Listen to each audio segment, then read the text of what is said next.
Musai vreau să fac acest video. Pentru că este un loc fără cuvinte, un loc drag, un loc în care iubesc tot, iubesc și când vin obosită, încărcată, poate uneori flămândă, iubesc tot aici, iubesc liniștea asta. De fiecare dată trăirile sunt altele, așa că de câte ori am ocazia și o am pentru că o vreau și pentru că pot. Și când voi sta aici la poalele ei, voi veni și voi mulțumi. Da, nu este video fără lacrimi, dar sunt lacrimi de bucurie, exact așa cum zicea Rodi. Lacrimi binecuvântate care spală. Ne spală mintea, ne spală trupul, ne spală și pe cei dragi nouă. Să vă arăt cum să ești.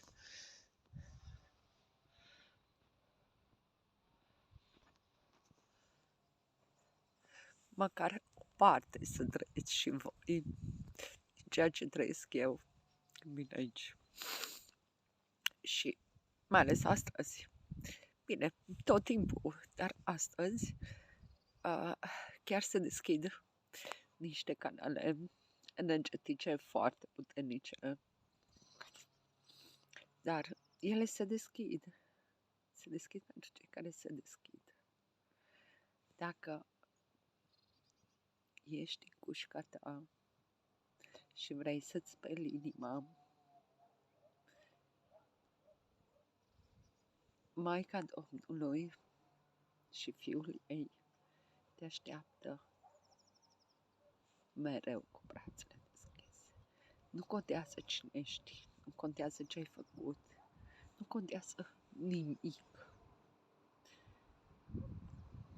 Orice suflet merită să fie fericit, iubit, să trăiască în pace, să învețe să ierte. Și cel mai important, să învețe să fie el. Să învețe să fie el așa cum a fost creat. Să învețe să dăruiască, să iubească, să strălucească.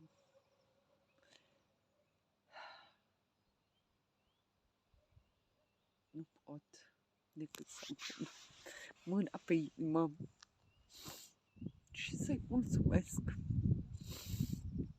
Să-i mulțumesc. Și să rog ca de fiecare dată când cad să mă ridice și pe mine și pe toți cei dragi. Să ne învețe din nou drumul și calea.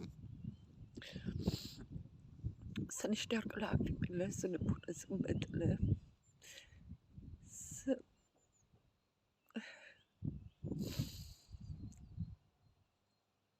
Să ne ia în brațe ca o mamă. Și o mamă copilul în brațe.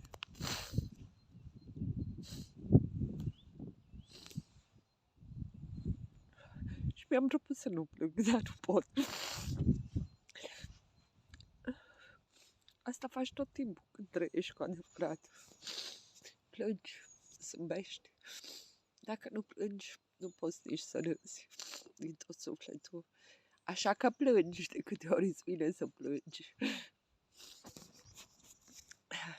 Vă trimit și vouă toată dragostea ei.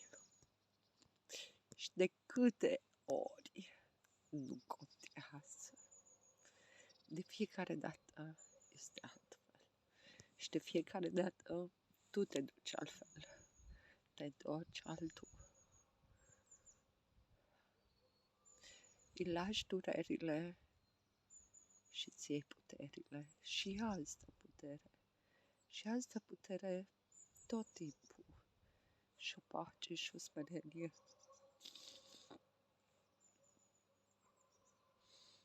E magic, e minunat, e fără cuvinte, doar cu trăiri și cu inimă plină, plină, plină.